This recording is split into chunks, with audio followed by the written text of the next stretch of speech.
अस्सलाम वालेकुम वरहमतुल्लाहि ताला वबरकातुहू। गाइस, इस वक्त हम लोग चुप रहो अभी रुको यार। बच्चे भी हम साथ में लेकर आए हो, देखिए सारे बच्चे जो है घूमने के लिए आए हैं।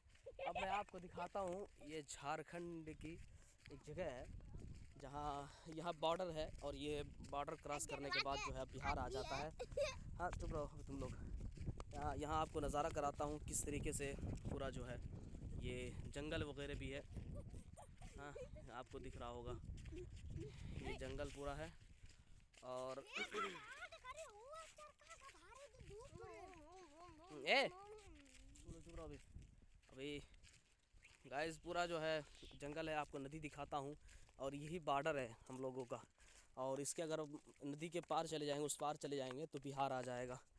ये देखिए बच्चे जा रहे, जाओ जाओ दौड़ो दौड़ो, पहुँचो दौड़ो रानी।